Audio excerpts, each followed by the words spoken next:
Bem-vindos a mais um Café com Camaleão. Hoje nós vamos saborear um delicioso cafezinho com a presença do convidado, ou melhor, do ilustre convidado Marcos Gomes Cutrim.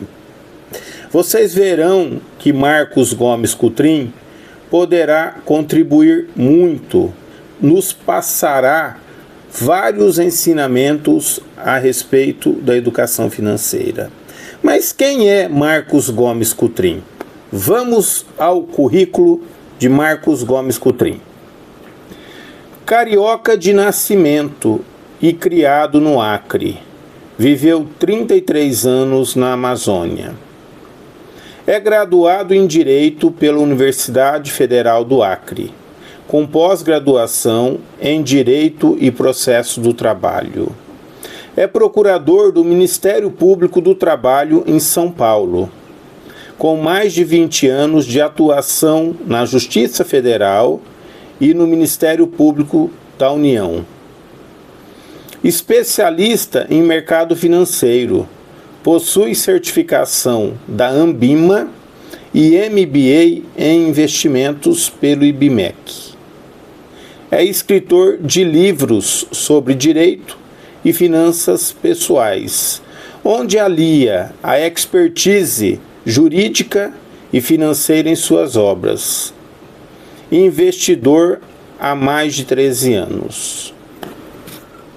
Bom, vamos a mais um Café com o Camaleão.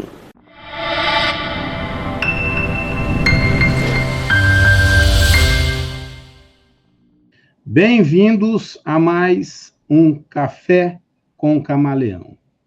Lembrando que o canal Camaleão Financeiro tem por objetivo tratar de temas relacionados à educação financeira. Contudo, temos vários pontos que abordam a educação financeira. E um deles são os gastos, outro ponto importante são os investimentos, outro ponto que eu poderia elencar aqui são as metas financeiras, mas hoje nós vamos falar de um ponto muito importante. Nós vamos falar de endividamento e inadimplência. Para isso, nós vamos tratar aqui desse tema com uma pessoa que conhece muito do assunto, Marcos Gomes Cutrim. Quem que é Marcos Gomes Cutrim? Vocês viram o currículo dele, viram que ele tem muito para nos ensinar aqui hoje. Então, Marcos, lhe passo a palavra para você fazer os cumprimentos iniciais. Seja bem-vindo ao Café com Camaleão. Marçal, tudo bem? Tudo bem? Seguidores e seguidoras do canal Camaleão Financeiro, é uma honra e é um prazer estar aqui falando de um tema tão importante para a sociedade. Muito obrigado pelo convite.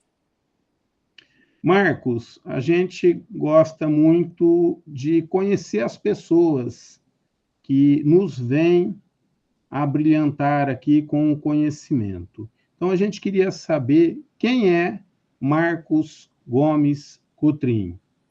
Você poderia contar um pouquinho aí da sua história? Bem, Marçal, pergunta difícil, hein?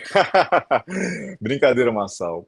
Eu me considero um homem simples, mas em busca da sabedoria, que tenta edificar a vida das pessoas e tenta praticar o amor, que é algo que Deus deixou na terra para a gente. Mas eu também sou profissional, né?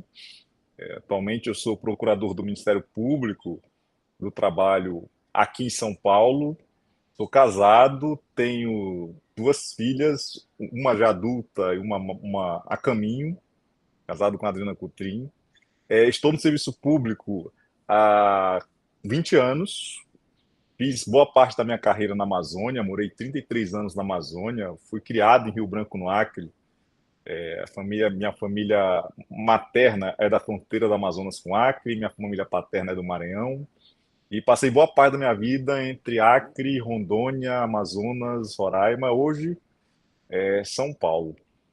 e também me interesso pelo tema educação financeira há muitos anos, e dentro dessa carreira no serviço público, também trabalhei na Justiça Federal. Então, por isso que eu digo, eu sou um servidor de carreira, né? Conheço o lado bom e o lado, digamos, difícil do serviço público, que hoje é retratado pelo nível de endividamento dos servidores públicos, que não difere também do nível de endividamento da sociedade em geral. Mas, fazendo um breve resumo, esse é o Marcos Cutrim. Bom, ô Marcos, você falou aí que você vem da carreira jurídica. É uma carreira que tem um certo glamour, é uma carreira tida como de elite, principalmente aqui no Brasil, né? Nós somos o segundo país do mundo que tem mais bacharéis em direito. Agora, uma questão, acho que importante aqui. Você falou que gosta muito dessa área da educação financeira, das finanças pessoais, né? Que conhece a fundo, a gente vê que você é um pesquisador, um escritor que trata esse assunto muito bem. Mas o que te despertou para ingressar nessa área, para querer conhecer mais sobre essa área, para ser um pesquisador da área e, claro, nos abrilhantar com livros, né, que depois nós vamos falar disso também. O que foi? Qual foi o start para você chegar a esse ponto? Bem, Marçal, como eu falei, eu venho de uma família muito humilde, da Amazônia, da periferia de uma capital na Amazônia, que é Rio Branco, no Acre, e eu resolvi estudar para romper esse ciclo de pobreza que existia na minha família, tentando criar uma primeira geração de pessoas que conseguiram prosperar na vida. E aí consegui entrar no serviço público muito cedo, com 19 anos. Primeiro como estagiário, depois, como eu disse, passei no concurso da Justiça Federal e assumi o meu cargo de técnico judiciário em 2004, no começo do ano 2004. Tinha acabado de completar 21 anos, prestes a completar 21 anos, quero dizer, e eu tinha uma mentalidade quando entrei no serviço público. Primeiro, buscar a estabilidade que todos nós buscamos quando passamos no concurso público. Segundo, criar uma cabeça de investidor. Naquela época eu não sabia como fazer isso. Cheguei até a conhecer pessoas que tinham uma mentalidade que eu tenho hoje, voltada a investimentos, voltada à construção de renda passiva, mas os meus erros financeiros, as minhas crenças limitantes, os meus maus hábitos de consumo, e no momento em que eu tive um episódio na minha família em que minha mãe ficou muito doente e eu precisei custear quase todo o tratamento dela, que era um tratamento caro de cirurgias cardíacas, de tratamento cardíaco e fora do Acre, né, foi todo feito em Goiânia. Isso me pegou no momento em que eu estava começando a ter condições de criar uma vida próspera. E aí começaram os consignados. Se você recordar bem, a lei do consignado ela é de dezembro de 2003. Eu ingressei na Justiça Federal em fevereiro de 2004. Então, assim, eu já tive que tirar consignados para pagar as cirurgias, para pagar as viagens, para pagar hotel, pousada, o tratamento, médico, enfim. E tudo isso, aliado aos meus erros iniciais, fez surgir uma bola de neve de dívidas na minha vida. Nesse momento inicial, 2004, 2005, e depois a situação piorou em 2007, 2008, e eu comecei a sentir a necessidade de destruir essa bola de neve, de quitar as minhas dívidas, de baixar meu endividamento e também de quitar os consignados, porque eu percebi que naquele momento que os consignados eram furada. Né? Você tira um consignado para 8, 9 anos, você vai passar 8, 9 anos preso ao banco e muitas vezes sem conseguir respirar financeiramente. Então, tudo isso me levou a voltar aos meus planos iniciais do dia que eu tomei posse na Justiça Federal. Nessa época eu ainda estava na Justiça Federal. Eu já tinha até conseguido algumas promoções, tinha virado supervisor, depois diretor, e estava concluindo a faculdade de Direito também. E então eu decidi o seguinte: eu vou sair dessa. Eu preciso de uma estratégia, eu preciso de um plano eu preciso de um diagnóstico para sair desse endividamento, senão eu vou passar mais 8 anos, isso já era 2008, já eram 4 anos após ter ingressado, com um salário muito bom. Se eu não me engano, Marçal, desde o meu primeiro mês de serviço público, eu já fui chefe, porque eu recebi uma função comissionada de supervisor de atendimento. Então, meu salário dobrou na época. Acho que na época, em 2004, meu salário era R$ 1.300, foi para quase R$ 4.000. Para aquela época, era o equivalente a 10 salários mínimos, mais ou menos, 10, 15 salários mínimos. Então, era uma fortuna para quem não tinha renda, né? Para quem ganhava um salário mínimo. E foi tudo isso que me levou a buscar a educação financeira. Num primeiro momento, foi por meio da leitura de livros de educação financeira, os livros clássicos que todos nós conhecemos. O Pai Rico, Pai Pobre, que foi lançado nos anos 90, e depois outros livros, né? Segredos da Mente Milionária, mais tarde, O Homem Mais Rico da Babilônia. Aqui tem um livro bem antigo também, de 1901, salvo engano, que é A Ciência de Ficar Rico. Foi até relançado agora recentemente. E vários livros que me despertaram, opa, eu acho que existe um caminho. E aí eu tracei uma estratégia para sair desse endividamento e também começar a criar uma mentalidade de investidor. Então eu precisava aprender o que era ser investidor, como é que um investidor pensa as suas finanças, como é que ele pensa a organização do seu salário, a organização das suas despesas, a organização das suas receitas, a organização das suas rendas extras, que todo mundo recebe, 13º, férias. No serviço público nós temos também, em alguns casos, diárias, enfim. E eu precisava pensar em tudo isso. Então, eu criei uma estratégia para mim mesmo, com base nos ensinamentos de educação financeira. Isso me levou a um outro patamar, que era estudar mesmo a educação financeira. E aí vieram as especializações. Eu fiz uma especialização no IBMEC, que é o Instituto Brasileiro do Mercado de Capitais, uma instituição reconhecidíssima no mercado de capitais, junto com a FGV e outras instituições. Fiz uma especialização lá que era voltada ao Private Bank, que é esse serviço oferecido pelas agências, digamos assim, de luxo, né, que oferecem investimentos para seus clientes. Aprendi também tudo sobre o mercado financeiro e criei nesse primeiro momento uma formação de assessor de investimento. Isso me fez ter uma ideia geral de todos os produtos do mercado financeiro e também começou, bem naquele momento, começava a se desenhar a ideia de economia comportamental, que foi uma coisa que me chamou muito a atenção, porque eu percebi que o que era errado eram as minhas tomadas de decisão e que essas tomadas de decisão eram baseadas numa cultura onde eu vivia, pessoas com quem eu me relacionava, a, a minha origem familiar, a falta de conhecimento financeiro e regras, os vieses, os atalhos, as regras de bolso que atrapalhavam essa tomada de decisão. Então, aí é que eu percebi o meu perfil de devedor e eu disse, não, eu tenho que vencer isso. Eu tenho que me tornar investidor. Mas para eu me tornar investidor, não vai bastar apenas encerrar, quebrar essa bola de neve. Eu preciso dar um passo além.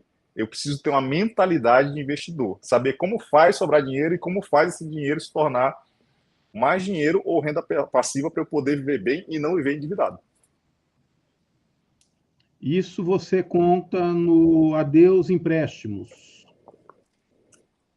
Exatamente. Você já mostrou, acho que eu posso mostrar aqui o Adeus Empréstimos, a Eu já jornada de mostro outro aqui também, ó. Quem quiser ver, tem outro e tem outro aqui, ó. O Marcos tem 3 livros que ele vai falar deles agora para a gente. Pode Pronto. esmiuçar aí para nós sobre os livros. Obrigado, Marcelo. O Adeus Empréstimos, os livros, essa fase escritor já é uma fase mais recente, é uma fase de 4 anos para cá.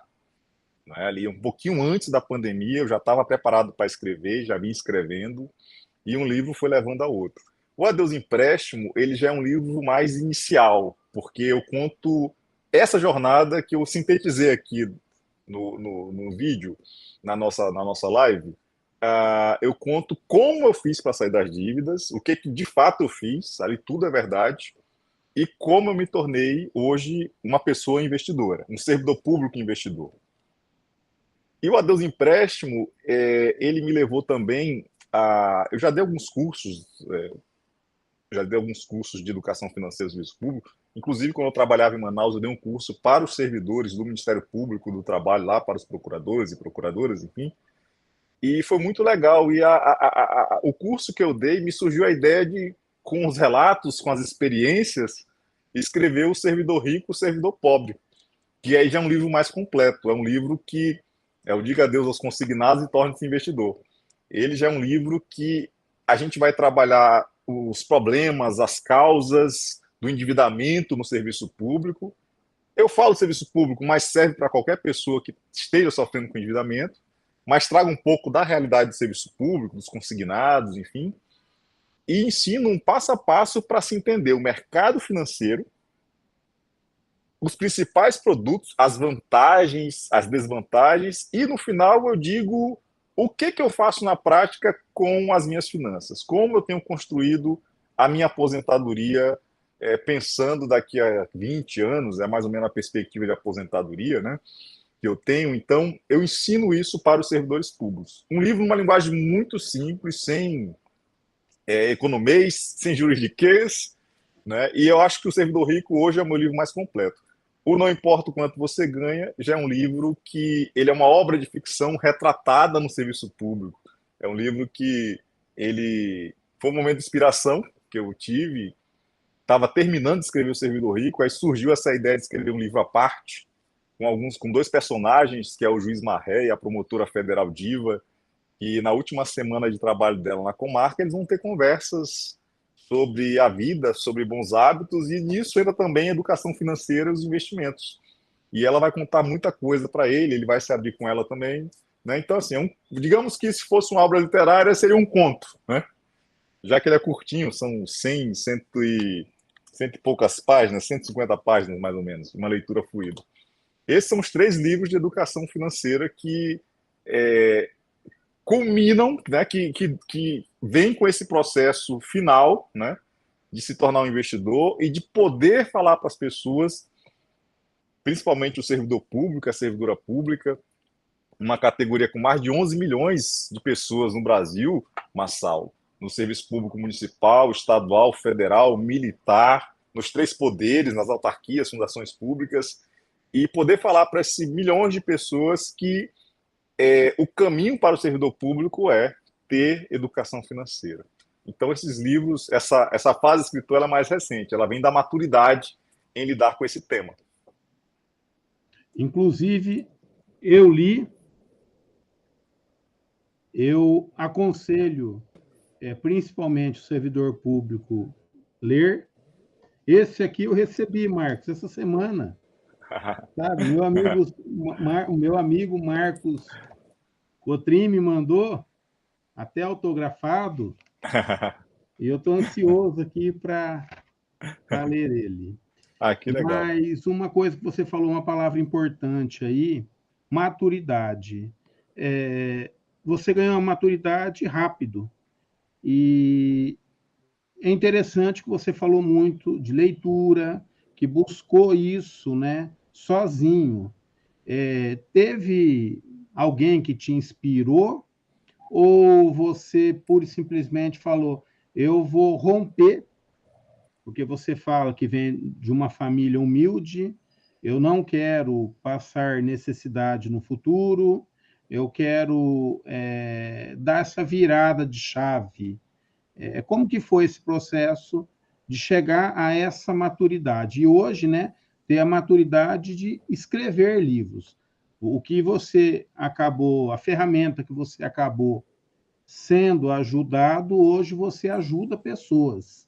Você foi inspirado por pessoas e hoje você inspira outras pessoas. Como que foi isso? Teve alguém que falou, oh, Marcos, vai nesse caminho, ou você foi sozinho encontrando o caminho? Marçal, eu acredito muito como cristão que Deus tira pessoas da sua vida e Deus coloca pessoas na sua vida também para agregar, né? E eu conheci algumas pessoas no serviço público nessa fase mais recente, já na transição entre a Justiça Federal e o Ministério Público do Trabalho, quando eu passei no concurso de procurador, eu precisava, eu iria ganhar mais, né, porque o meu salário aumentou razoavelmente após a Justiça Federal, mas eu precisava não cometer os mesmos erros do começo, já que eu já estava ali com quase 7 anos de carreira no serviço público e sem conseguir dar um passo além nas minhas finanças, no meu patrimônio, enfim. Eu conheci algumas pessoas, eu lembro de uma delas, essa eu não conheci pessoalmente, tá? Ali nos anos 2010, mais ou menos, eu conheci algumas pessoas que já investiam em títulos públicos, que é o Tesouro Direto, né? Na época Tesouro Selic. Eu conheci também algumas pessoas que estavam começando a trabalhar, já estavam começando ali a investir em ações. E uma delas eu conheci também, que é a personagem do livro Não Importa o Quanto Você Ganha. Eu falo um pouquinho dela no Servidor Rico também. É a promotora Diva. Eu não conhecia um nome fictício, é claro. Eu sequer sei o nome dela, na verdade, porque era um fórum de discussão que tinha na internet naquela época, em que a gente discutia as estratégias, porque tinha mudança de governo, né? Sai o governo Lula, entra o governo Dilma, o juros vai subir ou vai cair, vale a pena investir em títulos públicos, em ações. Então, tinha esses debates diariamente. E vários investidores que não eram só servidores públicos, eram pessoas de todos os ramos, né? Da iniciativa privada, enfim. E a Diva era uma que ela era muito atuante no grupo.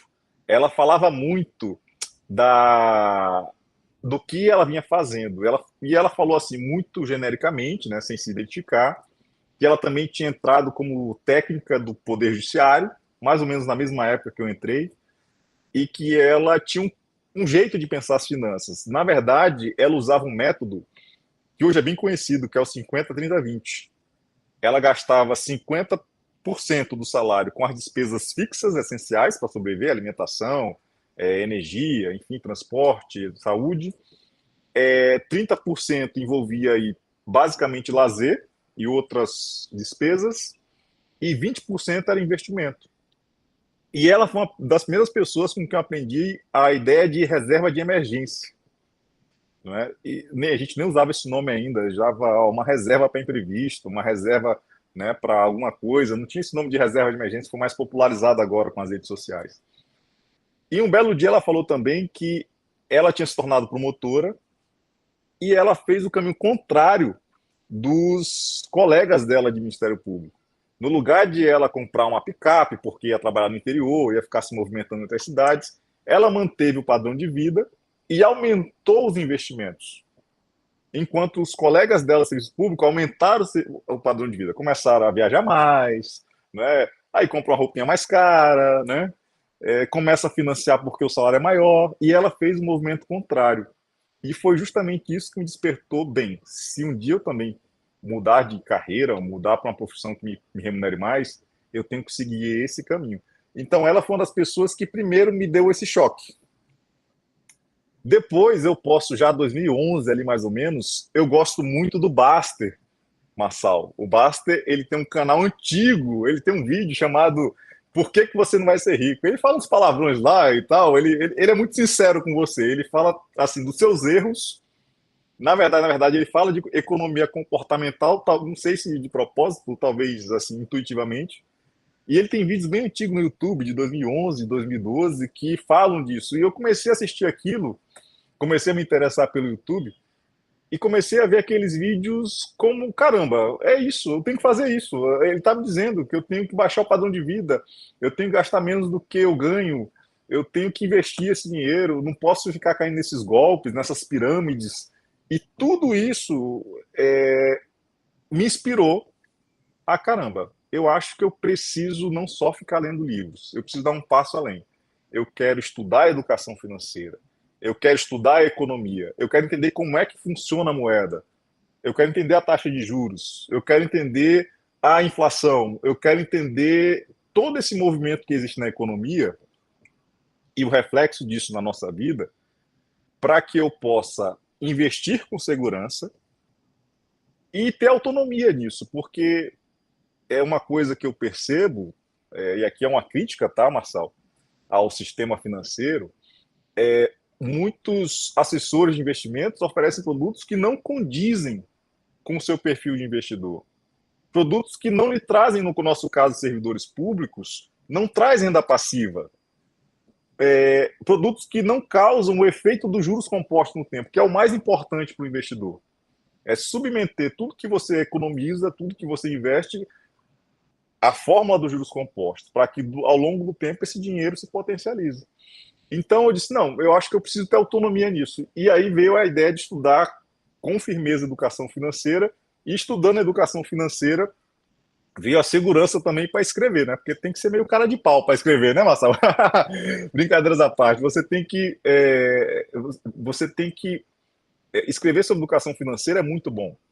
Eu acho que é um tema que está na vida das pessoas, estará cada vez mais, e é um tema que, quanto antes você acordar, melhor será a sua vida no futuro. Eu penso dessa forma. Bacana, acho que esse termo que você falou é muito importante, né? Acordar. É um verbo que eu acho que todo mundo deveria colocar em prática para a sua vida financeira. Pensando no servidor, ô Marcos, você conhece o servidor, você é servidor e conhece o servidor por dentro, vamos dizer assim. Hoje, eu também sou servidor, as pessoas nos enxergam como uma categoria privilegiada, uma categoria que está dentro de uma redoma de vidro, que está protegida, que tem estabilidade, que não perde vencimento. Então, a gente é visto como isso. Isso você acha que é real ou é uma falsa ideia que a sociedade tem, uma falsa visão que a sociedade tem? Como que você vê o servidor hoje? E emendando aqui uma outra pergunta, você falou que partiu aí para uma virada de chave, algo diferente, mudar o padrão de vida. Dentro do serviço público, você também não era visto como um alienígena, vamos dizer assim, que estava no jurídico, mas estava estudando educação financeira. Nunca perguntaram, o que você está fazendo aí, cara? Seu negócio é aqui, ó, no jurídico, tal. Acho que tenta explicar isso aí para a gente. Vamos lá, fiquei curioso. Então, Marçal, para falar depois da virada de chave, correto? Eu vou só pedir a gentileza aqui, se puder ligar a luz, está ficando escuro. Então, Marçal, existe essa ideia de que o servidor público ele é privilegiado. Eu posso dizer para você com toda a segurança do mundo, eu venho de uma família de baixa renda, passei no concurso pela porta da frente, todos os concursos, todos os cargos que eu assumi foram pela porta da frente, passei em concursos de provas de títulos, comecei no serviço público ganhando um salário mínimo como estagiário e com o tempo fui escalando cargos mais altos. A realidade hoje, no serviço público em geral, é que o servidor público, em média, 70% da carreira, como um todo, tá? Falando de todas as esferas, Estado, município, União, ele ganha em média 3 a 4 mil reais. O que não é tão diferente de uma pessoa que tem nível superior ou nível médio na iniciativa privada. Se a gente olhar ao longo do tempo, se a gente olhar ao longo do tempo os benefícios e as vantagens dos servidores públicos, principalmente dos anos 90 para cá, o cenário é mais de perda do que de ganha. Primeira perda, a reposição inflacionária. Eu não conheço nenhuma carreira no serviço público que esteve 100% de reposição inflacionária dos anos 90, diria até do Plano Real para cá, né? Porque só o real estima-se que ele desvalorizou 80% nesses 30 anos, né? Completou agora em julho. E eu não conheço nenhuma carreira que, somada à inflação acumulada, teve uma reposição idêntica à inflação. Esse é o primeiro problema. O segundo problema, vários benefícios caíram. Vários. No judiciário, no Ministério Público, no legislativo, no executivo, nas universidades. Outro setor também que sofre uma desvalorização muito forte, as polícias, né? O setor educacional, que é uma guerra antiga para ter um piso salarial nacional, né? Você tem a prefeitura que paga, uma outra prefeitura pagava 2 mil. Então, assim, há essa ideia que ela não condiz com a realidade. É claro que nós temos, não é, carreiras de Estado, como juízes, promotores, altas patentes militares, auditores, enfim, existem algumas carreiras de Estado que realmente ganham mais porque condiz, na minha visão, com a complexidade, com os riscos e com as amarras que envolvem o serviço público. Uma coisa que eu faço questão de lembrar sempre nessa discussão é: o servidor público ele não pode ter 2 empregos em regra, a não ser que seja uma acumulação prevista na Constituição, como um de professor ou de profissional de saúde. O servidor público ele não pode exercer o comércio. O servidor público ele não pode exercer atividades, claro, que sejam incompatíveis com o seu horário de trabalho, com as suas funções. Mas o servidor público ele pode ser cotista, acionista, né? Ele pode ser sócio de uma empresa. E é nisso que eu trago a educação financeira. Bem, a lei nos permite ser sócio de empresas. Eu gosto muito de investir em ações, não é de hoje, em boas ações no mercado financeiro, na Bolsa de Valores. E a lei nos permite ser sócios acionistas das empresas. Tem coisa melhor do que você investir numa empresa que ela está pronta, que ela só vai te pagar os lucros dela? Para mim, não tem. Você não corre o risco trabalhista, o risco tributário, o risco país, o risco da economia, você não corre risco nenhum, você só corre o risco de investir naquela empresa. Então, para mim, é um investimento maravilhoso que para o servidor público, a depender do seu perfil, é claro, porque você tem que ter um perfil de investidor arrojado para investir em ações, né? Você tem que fazer lá toda a declaração quando você abre uma corretora, mas para mim, que sou um investidor arrojado, eu vejo que as ações são uma forma de o servidor público buscar uma renda extra, licitamente. Então, assim, essa visão que principalmente boa parte da imprensa tem, alguns setores da economia, de que servidor público é privilegiado, existe para você serviço público? Existe, como existe em qualquer lugar, né? Mas eu acho que tudo hoje é transparente, os salários são transparentes, o que se ganha é transparente, e eu acho que nós temos que lutar por isso. A sociedade ela tem o direito de exigir do poder público, das autoridades, né, das instituições, que, se houver pagamentos, que eles sejam o mais transparente possível. E de acordo com a lei, é claro, né? Então, eu não concordo, tá? Eu não posso jamais dizer na minha vida que eu fui privilegiado, pelo contrário, né? Tive que lutar muito para conseguir entrar nesses cargos.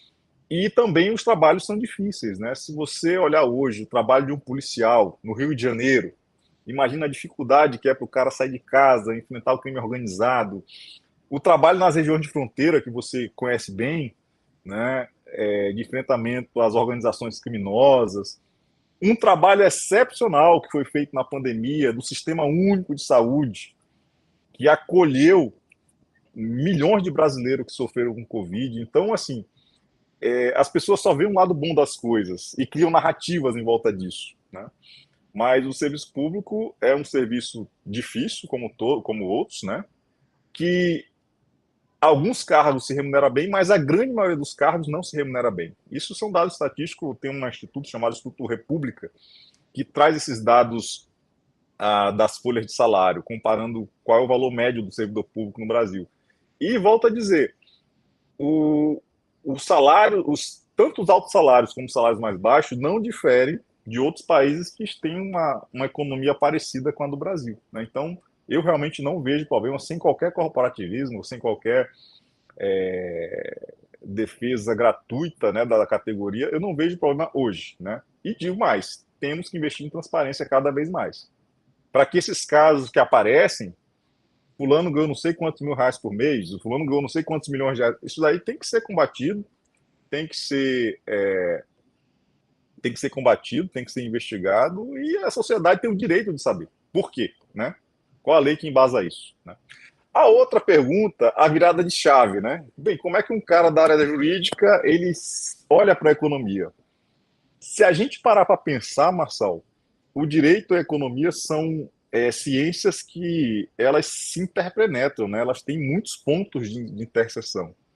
A educação financeira, que é uma área da economia, ela também é hoje uma área do direito. Por quê? Para você entender a educação financeira, primeiro você tem que conhecer o Código de Defesa do Consumidor, que é ali que você se protege dos serviços e produtos que são prestados, inclusive dos produtos bancários, que muitos de nós já usamos ou que nós utilizamos, como contas correntes, empréstimo, cartão de crédito, enfim. Então, existe o direito do consumidor. E falando assim de leis, de distrito, das leis que são criadas no Congresso Nacional voltado à educação financeira, existe também todas as leis que regulamentam o mercado financeiro. Posso citar aqui de cara o Código Civil, que regulamenta o funcionamento das empresas.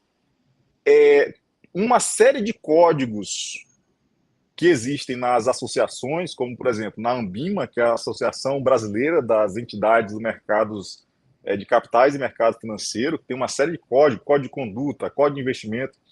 As resoluções, que aí tem a força de lei, as resoluções da CVM, né? Da Comissão de Valores Imobiliários, que regulamenta todo o mercado financeiro, regulamenta todos os produtos. Eu posso citar aqui a Resolução 555, da CVM, que regulamenta os fundos de investimento, fundo multimercado, fundo de previdência, enfim. Existe uma série de leis que embasam o funcionamento desses produtos, e tudo isso tem a ver com a educação financeira.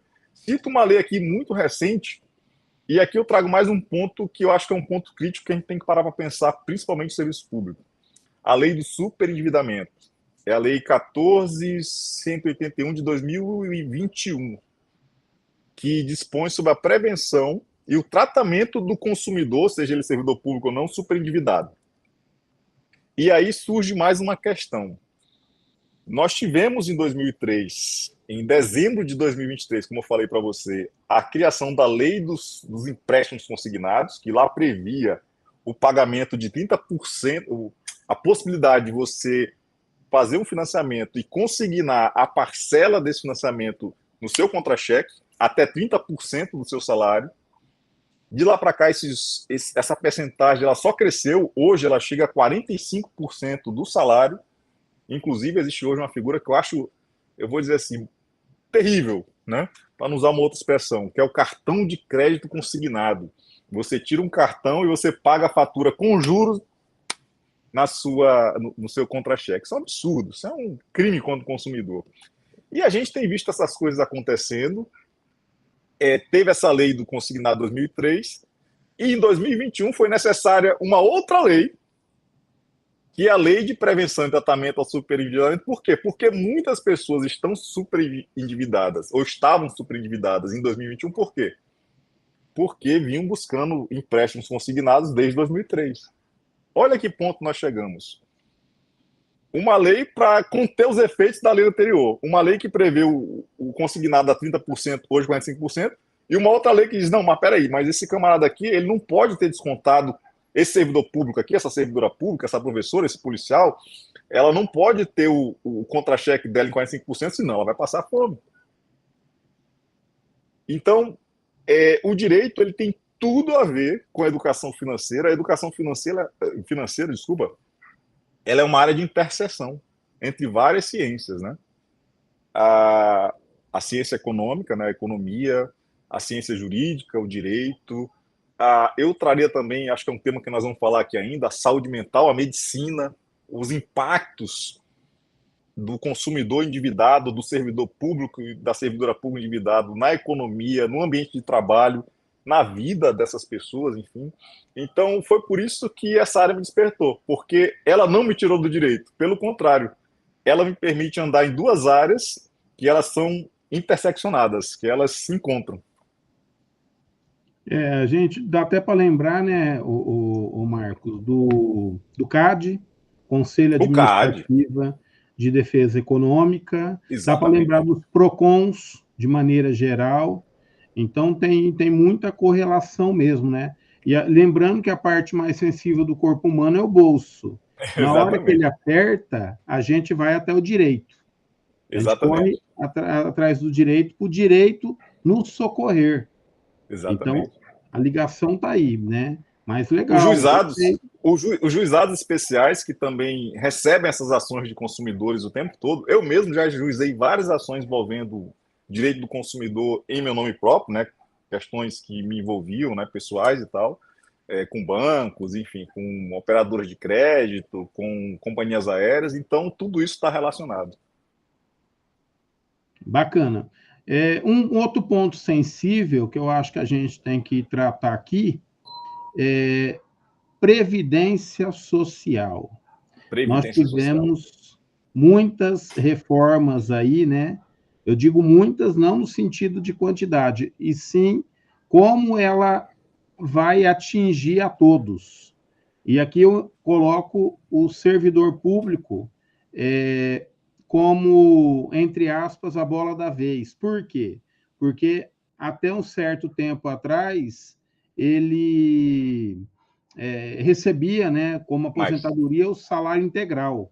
Isso já acabou e muitas outras, né, medidas, vamos dizer assim, da Previdência acabou sendo alterada e mudando principalmente para o servidor público. Você hoje, que conselho você daria ao servidor pensando nessas reformas, como elas afetam e como elas afetarão o servidor daqui para frente? O que ele pode fazer? Onde ele deve se apegar? Qual que é a âncora que ele hoje pode se firmar ali e falar, não, a partir daqui eu posso ganhar espaço aí para ter uma previdência melhor, com mais qualidade de vida, sem ter tanta perda, tanto salarial quanto, né, de qualidade de vida. O que você faria? O que você faria e falaria para o servidor? como eu digo no servidor rico, servidor pobre, Marçal, eu vejo que você falou da questão dos privilégios, que há essa redoma de vidro, essa visão da sociedade, enfim, de parte da mídia, mas eu vejo que é uma frase que eu uso no servidor rico e servidor pobre, a bolha do serviço público estourou. Só a inflação, ela corroeu nossos contra-cheques e a gente nem percebeu isso ao longo do tempo. Da pandemia para cá, muita gente teve dificuldade de fechar suas contas porque a inflação ela disparou por causa da pandemia também, né? Afetando principalmente o consumo, a alimentação, enfim. E como eu vejo que essa bolha estourou, e como eu vejo também que há um problema de superenvelhecimento da população, segundo dados da ONU, em que a população está se tornando cada vez mais idosa, nós temos praticamente a mesma idade, somos da mesma geração, né, Marcelo? Aquela coisa que a gente dava da pirâmide etária, ela não é mais pirâmide, né? Ela está mais para um quadrado hoje em dia, né? A base já não é tão grande, né? Então as pessoas estão envelhecendo, envelhecendo com qualidade de vida, vivendo mais, enfim. E por isso dependendo cada vez mais dos sistemas de previdência. Eu sou daquele tipo de pessoas e também devido às pesquisas que eu faço, os pesquisadores que eu ouço, eu entendo que não haverá previdência social pública ou previdência própria dos servidores que sustente esse envelhecimento. Esse sistema de previdência atual ele foi pensado para um cenário antes da Constituição, teve algumas atualizações, ocorreram algumas reformas e continuarão ocorrendo reformas previdenciárias em que elas vão tirando cada vez mais nossos direitos e aumentando o tempo de aposentação. Então, eu acredito que o servidor público hoje, a servidora pública, eles não podem acreditar que daqui a 20, 25 anos se aposentarão com o mesmo salário que recebem na ativa. Esse é o primeiro problema. Imagina você se aposentar amanhã e você ter uma perda de 30% do seu salário, da sua remuneração, na hora em que você mais precisa, que é a velhice, que é plano de saúde, é remédio, é cuidados, enfim. Então, o que que eu tenho dito, e é por isso que eu também tenho o Instagram ali, as redes sociais, para dizer: cuidem do futuro de vocês a partir de agora. O quanto antes você, servidor e servidora pública, isso aqui também serve para todo trabalhador da iniciativa privada. Quanto antes você criar uma renda passiva que pague os seus custos de vida, menos você vai depender desse sistema de previdência, que tenderá a ser complementar. Eu acho que todos nós hoje, e não digo aqui só do ponto de vista de sociedade brasileira, mas comparando com outras sociedades, nós estamos chegando a um ponto, Marçal, em que, e você economista sabe muito bem disso, nós vamos precisar cada um ser responsável por construir sua própria aposentadoria sem depender do INSS, sem depender das previdências, né? Sem depender de ninguém. Então, o brasileiro hoje, a brasileira, eles têm que acordar para o seguinte: eu tenho que construir minha aposentadoria. Eu não sei o que vai acontecer com esses temas daqui a 20, 25 anos, e nem sei se terá dinheiro para isso, né? Confesso para você que há pouco mais de 5 anos atrás, eu migrei para apagou minha luz aqui, mas eu já ligo. Eu migrei para o regime geral, né? Houve uma janela de oportunidades no Serviço Público Federal entre 2017 e 2018, em que eu consegui migrar a minha previdência, que antes era vinculada ao serviço público, hoje a minha previdência ela é INSS e mais uma previdência complementar. Ou seja, teoricamente não vai ser o governo que vai me pagar a minha previdência. Eu tenho uma previdência complementar, que eu faço um pagamento todo mês, e tenho o INSS, que eu também pago todo mês. E hoje o servidor, a servidora pública que já entra nesse sistema, eles já são obrigados a entrar nesse sistema. Não vai ter aposentadoria mais com regime próprio. Existe também o sistema dos militares também, que é um que vem sendo muito questionado, enfim, e que também poderá ter uma série de revisões e reformas no futuro. Então, o cenário que eu desenho apesar de ser um cenário pessimista, por um lado, de que não haverá dinheiro no país para pagar tantas previdências, tantas aposentadorias, por outro lado, eu vejo um cenário otimista, em que as pessoas terão que ser cada vez mais independentes e construírem a sua própria aposentadoria.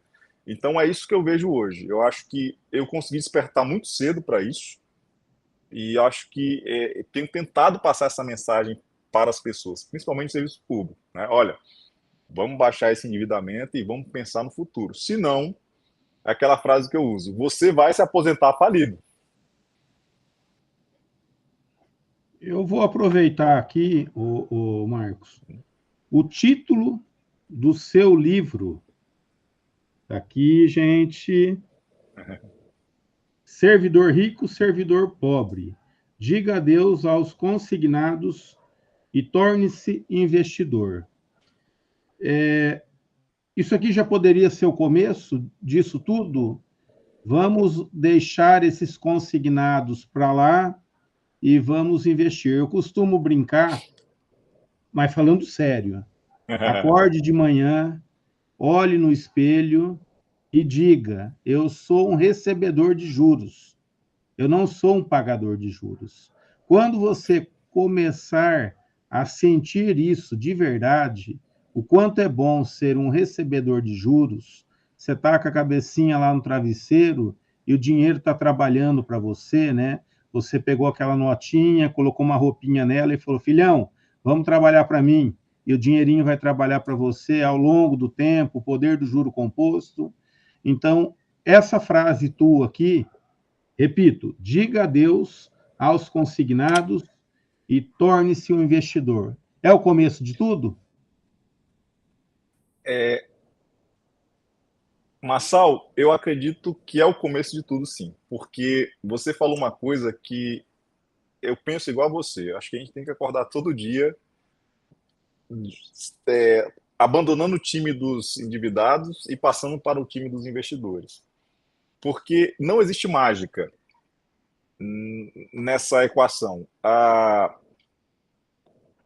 Se você jogar no time dos que eu chamo de superavitários, que é o time dos que ganham juros, você sempre vai conseguir construir patrimônio, você nunca vai estar endividado e você não vai ter o efeito dos juros compostos contra você.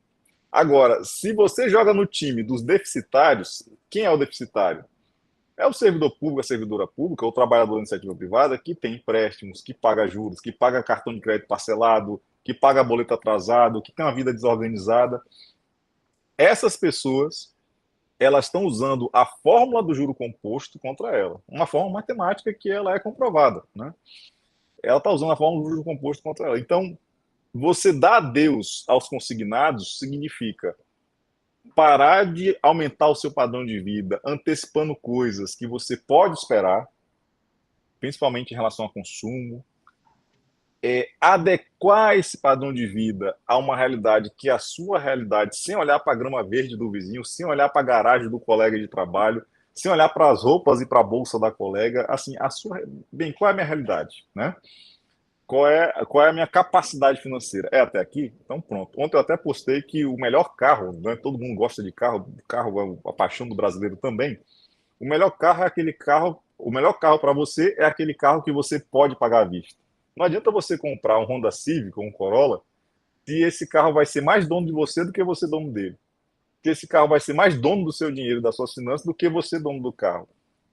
Então, quando você entende essa equação, quando você passa a jogar no time dos superavitários, como você disse, quando você acorda todo dia dizendo eu sou um recebedor de juros, eu não sou um pagador de juros, você já deu um salto em suas finanças que hoje representa no Brasil 14% da sociedade. Por quê? Segundo pesquisas, aí são pesquisas da Confederação Nacional do Comércio, que tem esses dados mais presentes por causa do consumo no varejo, 86% das famílias estão, de algum modo, endividadas.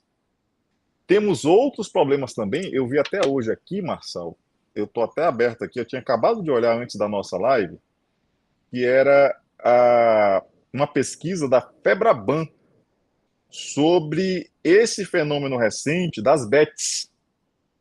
Olha só que interessante, a Febraban, que é a Federação dos Bancos Brasileiros, ela trouxe hoje os seguintes dados.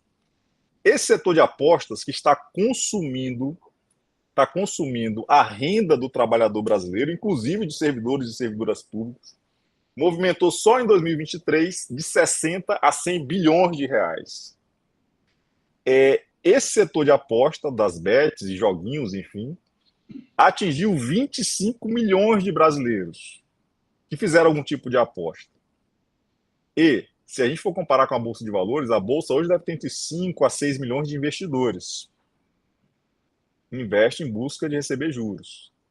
Mas 25 milhões de pessoas no Brasil hoje, nos últimos 6 meses, e, dentre elas, 86% da sociedade toda endividada apostaram em bets. Outro dado terrível é que a média de aposta, a média de valor apostado pelas pessoas chega a 20% do salário mínimo.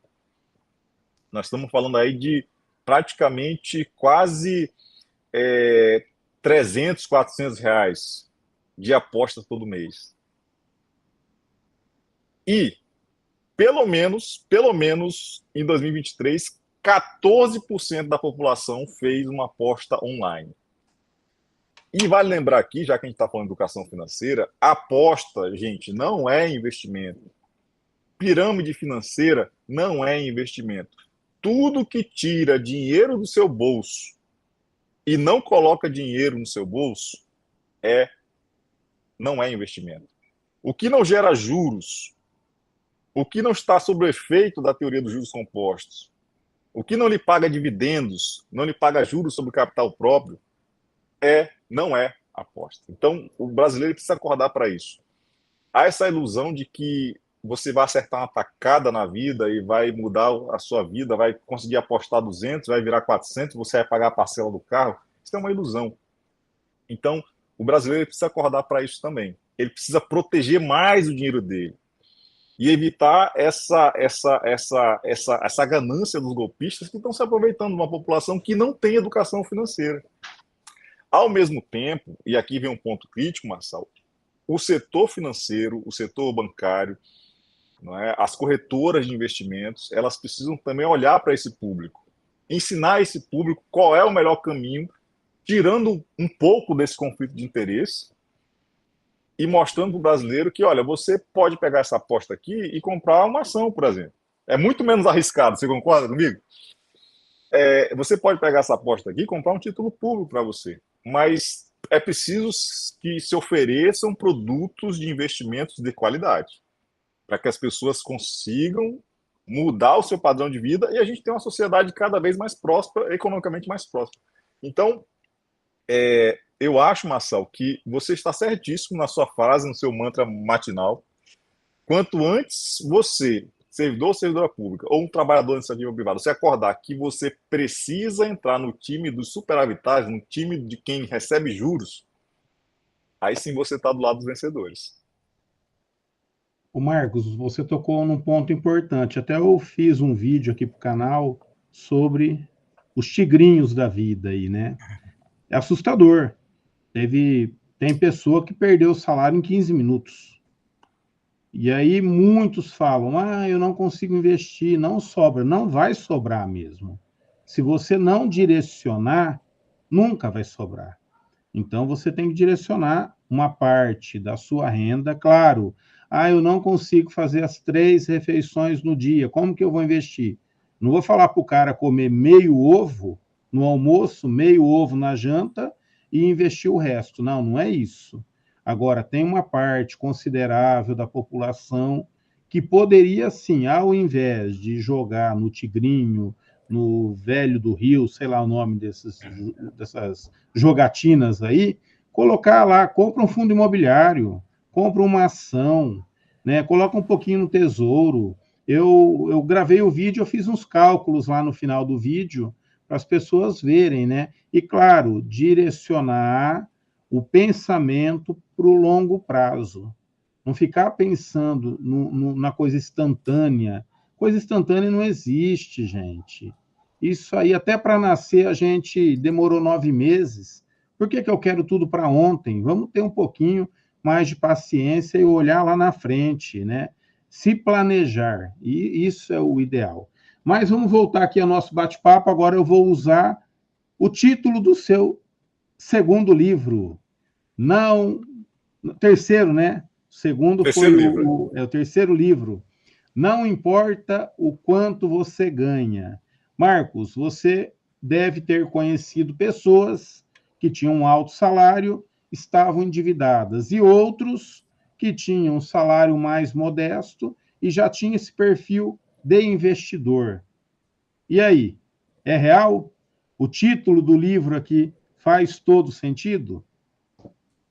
Marcel, eu vi uma pesquisa, acho que foi ontem, salvo engano, da Sociedade Americana. Foi feita a pesquisa com pessoas que ganham entre 100 e 300 mil dólares por ano. Né? Nossos salários são calculados por ano.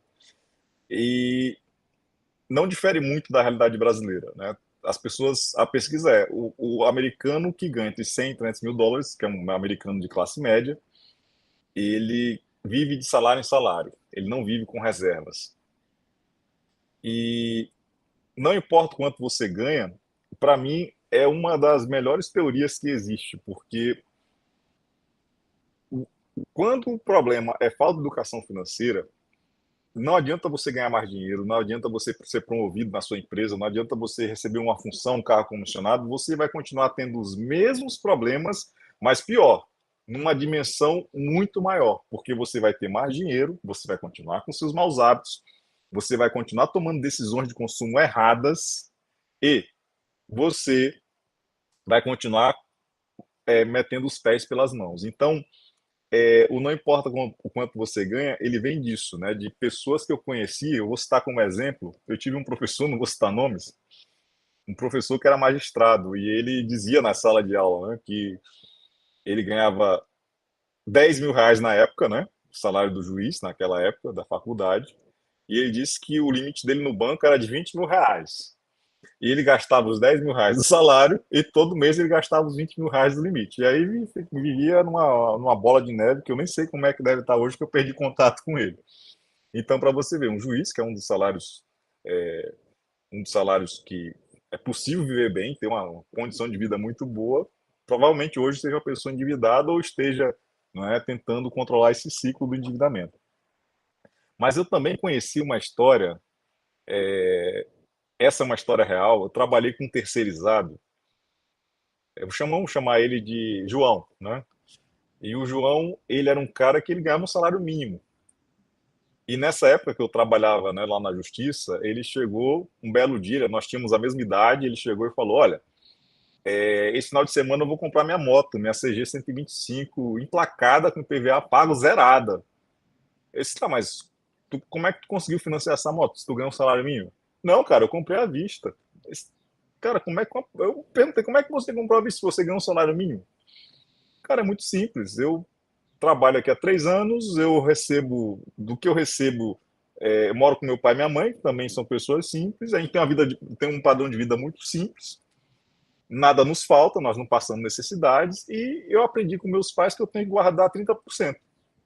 Só que eu não guardo só 30%, ele disse que eu guardava mais, guardava 40%. Então, em 3 anos ele juntou para comprar moto à vista. E naquele exato momento, eu estava financiando o meu Ford Ka, aquele, você lembra, né, que eu vinha com adesivo atrás nos anos 2000, feio a você, né? Porque o pessoal dizia que o carro era feio.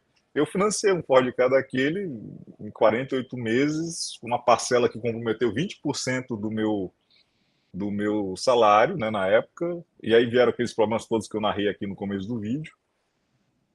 E mesmo ganhando mais do que o João, né, eu não tinha um padrão de vida que eu não conseguia ter sobras da forma como ele tinha, né?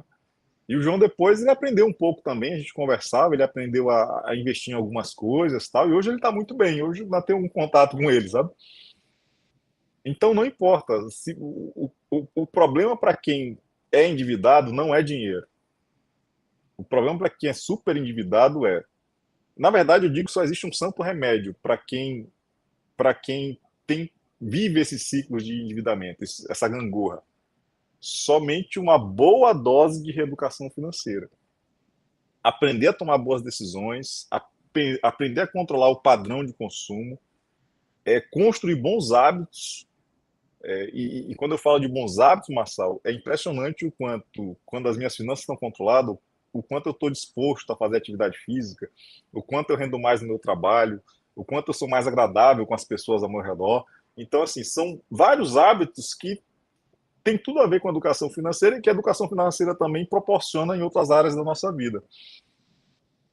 Então, quem quiser ter uma vida diferente, quem quiser construir um futuro diferente, quem quiser construir sua própria aposentadoria, precisa urgentemente saber que não vai importar o quanto essa pessoa vai ganhar, o que vai importar é o quanto ela gasta e o quanto ela economiza e o que ela faz com essas sobras.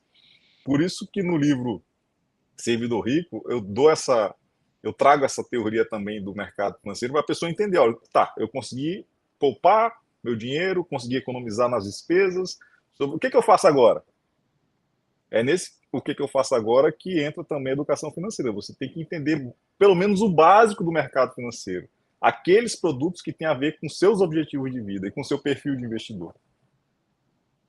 Eu acho que vai fechar aqui, Marcos, na ideia, né, do terceiro livro, Adeus Empréstimos, a jornada de um servidor público para sair das dívidas e se tornar investidor.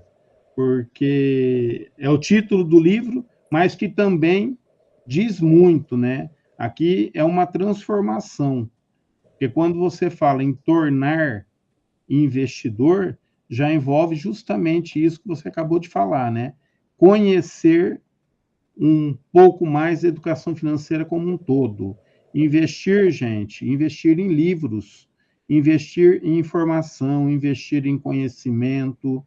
Hoje, a informação está muito mais fácil. Então, não dá para alegar, eu não tenho condição de me informar. Hoje, isso é desculpa para quem não quer ser um investidor. Quem quer ser um investidor consegue sim boas informações. Verdade. Concorda? Concordo plenamente. Esse livro, o Adeus Empréstimos, eu conto a jornada, né? Então, quem quiser conhecer um pouquinho mais com mais detalhes, ele está lá. Todos os livros estão disponíveis na Amazon, é só clicar lá, entrega em casa, enfim. Nele eu conto toda essa jornada, Marçal. Então, agora vamos a um bate-bola? Vamos conhecer um Bora! pouquinho mais do Marcos Cotrim. Vamos lá. Marcos, um sonho.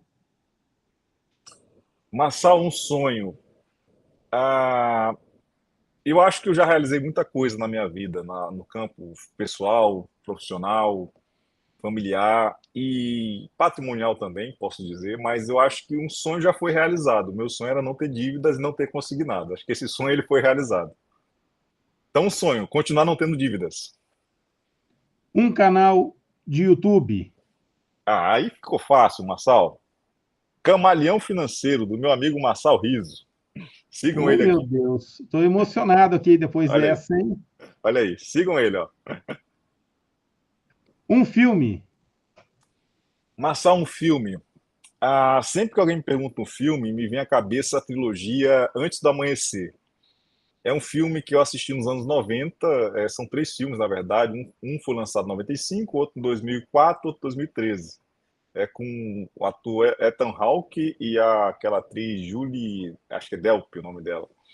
E é um filme, desculpa, que a gente assistia no Corujão naquela época, né, na Globo, o Corujão, aqueles programas de madrugada.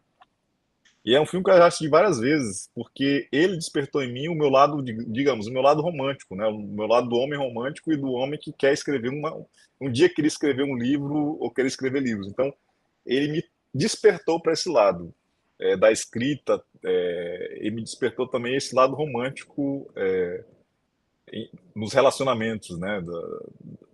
Do relacionamento conjugal, enfim. Então, é um filme, a trilogia eu recomendo a todos, né? Os atores, basicamente, eles conversam, eles se encontram, se reencontram. Não vou dar spoiler aqui, né?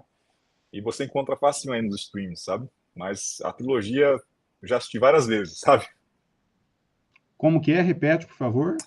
Antes do Amanhecer, acho que o primeiro, né? O de 95. Aí depois, 2004, é o Antes do Pôr do Sol, e eu acho que o último que eles se encontram é Antes da Meia-Noite, 2013 ou 2014. Interessante, gente. Marca aí. Vamos ver esses filmes aí. É melhor É, do que Dorama, garanto, viu? mas tá com tudo agora, hein? Isso aí Mas tá, tá tá com tudo. forte. É muito bom. Esse dia eu tava assistindo um e disse, caramba, esse negócio é bom mesmo. Um lugar. Um lugar. Olha, a Amazônia, ela vive dentro de mim, né? E eu acho que as minhas lembranças de Rio Branco, Acre, o tempo que eu vivi lá, de 1989 a 2013, 14 mais ou menos, esse lugar ele ficou dentro de mim, né? Faz tempo que eu não volto no Acre, em Rio Branco, né? Mudei hoje, agora aqui em São Paulo, enfim. E é um lugar que ele sempre vai ver dentro de mim, né? Rio Branco, Acre. As minhas lembranças da infância, da juventude, ainda que momentos muito difíceis, mas ficaram gravados na minha memória. Um livro. Um livro. Com certeza, Paz Sem Terno e Gravata, da editora Moderna. Esse livro foi o primeiro livro que eu li na vida. Eu devia ter uns 10 anos de idade. A professora, acho que eu estava na quarta ou na quinta série, a professora fez uma roda de conversa para nos ensinar a leitura, né? O interesse pelo livro, pela leitura de livros paradidáticos. E eu lembro até hoje da história, né? A história conta a história de um menino que o pai perdeu o emprego, a mãe perdeu o emprego, numa crise econômica, e aí a vida deles mudou completamente. E a partir disso se desenvolve toda uma narrativa, sabe? Eu não sei se ele ainda é passado hoje nas escolas, mas é um livro muito bom que mostra o lado difícil da vida, né? Uma Pai sem, pessoa que. Oh, desculpa. Pai sem terno e gravata. Falei o nome, né? Pai sem terno e gravata. Tá. Paz sem terno e gravata, gente. É. Vamos lá. Uma pessoa que te inspira, Marco. Marcos, desculpa. Massal, a minha mãe, ela é uma pessoa que eu aprendi muita coisa com ela, né? Aprendi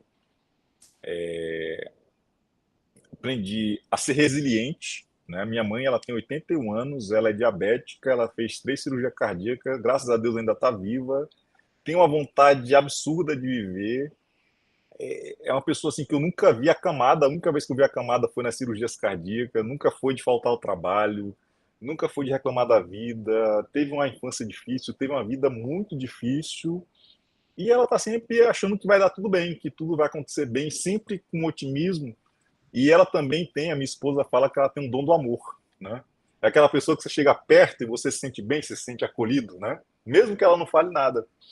Então, ela é uma pessoa que ela me inspirou e ainda me inspira muita coisa na minha vida, sabe? E a Uma inteligência fonte de luz. emocional. Hã? Ela é uma fonte de luz, então. É uma fonte de luz. Inclusive, a inteligência emocional dela também é uma coisa absurda, né? Então, assim, é uma coisa que ela me inspira muito, com certeza. Marcos, vamos lá. Nós estamos agora, no momento que nós estamos gravando aqui, né? Setembro, estamos vivendo o Setembro Amarelo, que justamente foca na conscientização sobre a prevenção ao suicídio. E é importante a gente refletir sobre esse tema, sobre a saúde mental, né? Hoje o brasileiro é campeão mundial em ansiedade. E também nós somos uma população que está aí com problemas financeiros. Uma boa parcela das famílias brasileiras estão endividadas e muitos inadimplentes.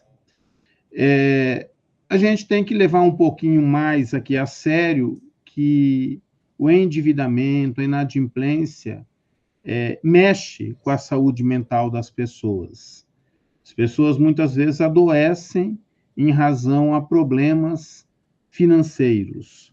Com base nisso, a falta, né, desse controle financeiro pode impactar no bem-estar emocional das pessoas. Quais os conselhos que você daria, em especial para os servidores públicos aqui, para lidar com o dinheiro de uma forma que priorizasse viver bem e ter qualidade de vida? Ou seja, né, ter saúde mental também. Não adianta hoje a gente ganhar bem, não adianta hoje a gente estar em meio ao serviço público, né? E estar aí com um problema financeiro e muitas vezes indo para o caminho do suicídio. A gente tem que levar isso mais a sério, pensar um pouco mais nisso. Que conselho você daria? Marçal, muito bem lembrado a data, né, o Setembro Amarelo, o mês de prevenção, né, e tratamento da saúde mental. E acho que o primeiro conselho é: você sentiu que não tem mais forças, procure imediatamente ajuda. Existem os canais, né, para atender e receber as pessoas que precisam dessa ajuda de orientação, né, de um aconselhamento.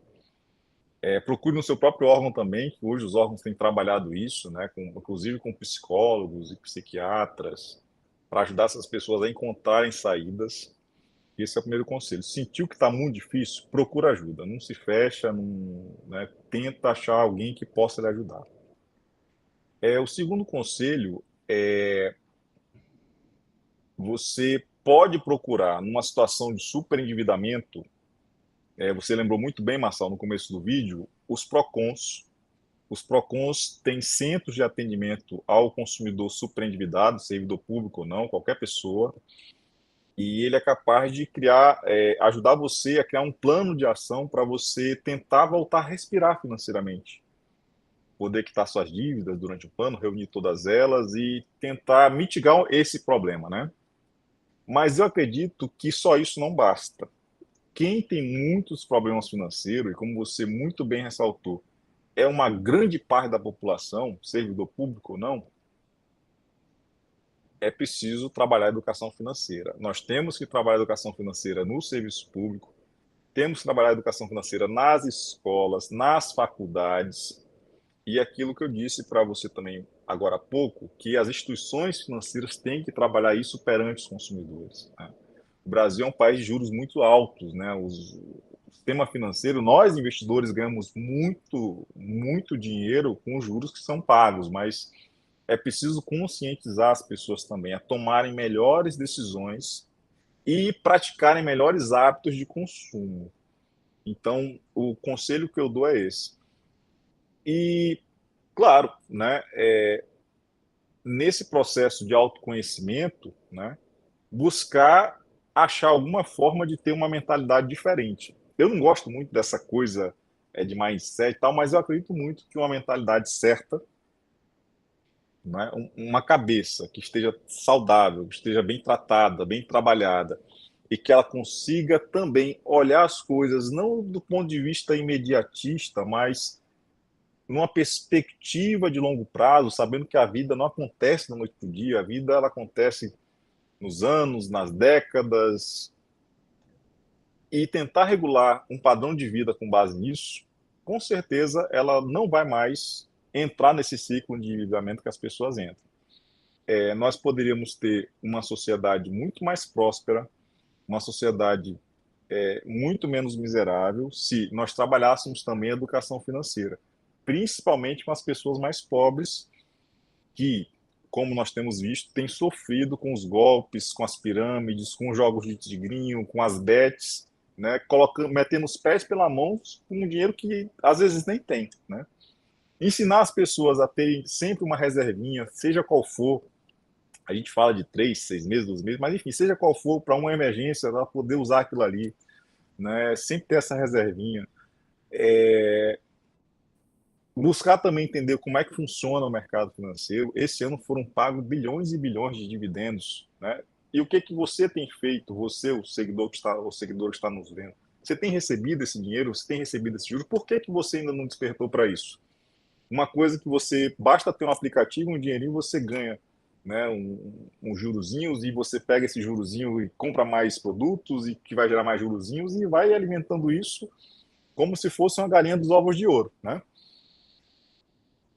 Quanto mais galinhas nascem, mais ovos nascem, isso vai se retroalimentando de uma forma que chega um momento que você tem uma vida financeira que o dinheiro ou as finanças ou as dívidas não serão mais uma preocupação, né? E eu acho que para a gente ser feliz, apesar de a vida ser difícil, quanto menos preocupações e quanto menos frustrações a gente tiver, mais a nossa vida vai ser boa. E é disso que eu aposto. Marcos, que aula! Fantástico. Acho que hoje o canal ganhou muito de ter feito esse café do Camaleão com você. E foi uma mega aula aqui, né? E uma coisa mais legal é ouvir quem viveu a experiência, né? Me permita lembrar de um detalhe que você tratou aqui na sua fala, que tem muita ligação com esse último questionamento. Você saiu de uma situação que estava com a dívida, né? Estava envolvido com consignado e correu atrás e resolveu, né? Não meteu o pé pelas mãos aí e fazer algo que não deve ser feito, né? Que não é o fim do mundo, vamos dizer assim. Procura ajuda, vai se informar e vida segue. Acho que é isso que a gente tem que focar. Deixo agora você aí fazer suas palavras finais e vou falar uma coisa aqui, gente. Pensa num cara legal. O Marcos, a gente começou a trocar figurinha pelo Instagram, e quando eu convidei ele para fazer esse vídeo aqui no canal, de imediato ele já aceitou, e aí a gente só alinhou a data, né, as agendas, porque tinha dia que ele podia num horário, eu não podia naquele horário que eu estava trabalhando, e vice-versa, até que a gente adequou as agendas aí e deu certo. Mas só tenho a agradecer a ele, gratidão pela pessoa legal que ele é e pelo mega educador financeiro que ele é, porque vir aqui num canal e contar, abrir a vida dele para todo mundo, não é qualquer um que faz isso, né? Então, só tenho a agradecer, Marcos. Agora eu deixo você aí com as palavras finais aí. Ô, Marçal, eu que agradeço muito a oportunidade, a chance de falar para um público, né, do seu canal Camaleão Financeiro, um público que também está buscando educação financeira, seja servidor público ou não, seja trabalhador na iniciativa privada. E eu acho que quanto mais a gente promove a educação num país que é tão pobre, tão analfabeto do ponto de vista funcional, e que mesmo com conhecimento estando disseminado, as pessoas não despertam para isso. Eu acho que um canal como o seu faz as pessoas, oh, peraí, deixa eu ouvir o que, que eles estão falando aqui, deixa eu ver o que, que isso se aplica à minha vida. Porque não existe fórmula mágica também para a vida de ninguém. Mas você pode se inspirar perfeitamente, como eu me inspirei em tanta gente que eu conheci, em tantos investidores também, para querer ter uma vida melhor, né? E eu não queria apenas sair de um ciclo de pobreza, eu queria construir um novo momento na minha vida para minhas próximas gerações. Então, por mais que tenha tido dificuldade no começo, né, o conhecimento e a educação financeira foi e é hoje o que mantém boa parte dos meus bons hábitos, boa parte da prática dos meus bons hábitos, né? Eu já fui gordo, já fui obeso e num momento difícil também dessa endividamento, engordei muito, cheguei a 130 quilos e também consegui emagrecer, ainda que por conta própria, sem cirurgias. E é como falei, a educação financeira, você percebe que você pode mais. Você pode se cuidar mais, né? Você pode evitar fumar, né? Você pode diminuir, né, a quantidade de álcool que você ingere, né? Você pode ser mais presente na sua família. Então, a teoria dos juros compostos, né, que é a principal variável, né, a principal é o tempo, né? Quanto mais tempo você dedica para ter uma vida melhor, mais essa vida ela vai se tornar melhor no futuro. E isso envolve uma série de coisas que também começa e tem por base a educação financeira, porque sem dinheiro a gente não consegue fazer nada nesse mundo de consumo. Então, foi muito legal, foi uma honra, e eu espero que a gente possa voltar mais vezes aqui, quem sabe, né? O canal agradece e o canal já deixa aqui convidado mais vezes. Camaleão financeiro, gente. Vamos lá, ó. Peço perdão pela luz que ela queimou aqui na minha frente, então ficou um pouquinho escurinho aqui, viu, Marcelo? Tranquilo, Marcos. Muito obrigado. E vamos pensar aí num futuro bate-papo, sim, porque foi muito enriquecedor aqui, né? Todo mundo vai sair ganhando. Quem assistiu esse vídeo aqui, quem irá assistir esse vídeo, vai sair ganhando, porque muita informação boa. Muito obrigado, gratidão e vamos em frente. Tá? Obrigado, Muito Marçal. obrigado mesmo. Muito obrigado, viu? Um abraço para você, viu? Um abraço a todos os seguidores e seguidoras do canal Camaleão Financeiro. Um abraço. Ah, gente, e siga o Marcos aí nas redes sociais. Vai, Marcos, passa aí as suas redes sociais. Arroba Marcos G. Cutrim. Cutrim é Cutrim de Maria no final. Arroba Marcos G. Cutrim. Tá lá o Instagram, ele é aberto, né? O pessoal interage muito lá com a gente também. O pessoal que compra os livros e traz até sugestões e tal. E é um local que eu sempre respondo, tá? O pessoal, é o pessoal da agência? Não, sou eu mesmo que respondo as perguntas, viu, pessoal? O pessoal gosta de trocar uma ideia lá, tá? Então, serão todos muito bem-vindos. Então, muito obrigado mais uma vez. Obrigado, Marçal. Tudo de bom, um abraço.